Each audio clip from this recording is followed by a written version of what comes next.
Nous aussi, on avait été choqués et scandalisés par ce qu'on avait vu sur les réseaux sociaux.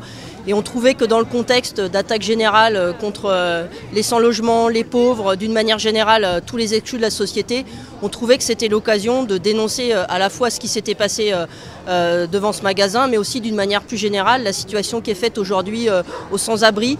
On voit aujourd'hui dans une ville comme Rouen le mobilier urbain qui se développe, qui devient un mobilier hostile aux pauvres. On voit aujourd'hui des déclarations du gouvernement qui dit qu'il n'y a pas plus de 50 personnes qui dorment à la rue dans une ville comme Paris. On voit toutes les attaques qui convergent dans aujourd'hui les centres d'hébergement dans lesquels on va maintenant ficher les sans-domicile mais aussi les sans-papiers.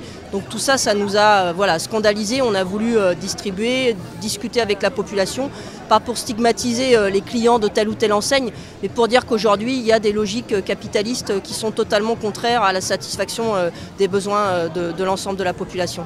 Il y a eu des échanges avec les personnes que vous avez croisées aujourd'hui? Oui, les gens discutent, il y a des gens qui étaient déjà au courant, il y a des gens qui étaient choqués, bien sûr.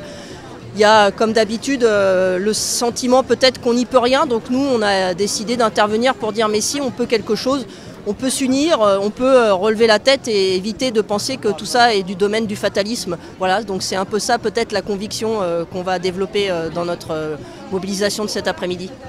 Il y a toujours cette lutte contre le gaspillage et un effort pour l'entraide, c'est ce que vous prenez? Oui, on dit que la solidarité n'est pas un délit. On voit des gens qui sont condamnés actuellement parce qu'ils font passer des migrants de l'autre côté des Alpes.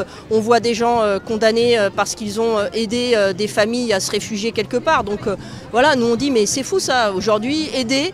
Être solidaire, ça devient quelque chose finalement d'illégal. Donc bien sûr que c'est très choquant et ça nous émeut. Voilà, on est des militants, on est des citoyens, on est des syndicalistes et on pense que ce monde dans lequel on vit aujourd'hui, il faut le combattre. C'est pas ce monde-là dont on veut.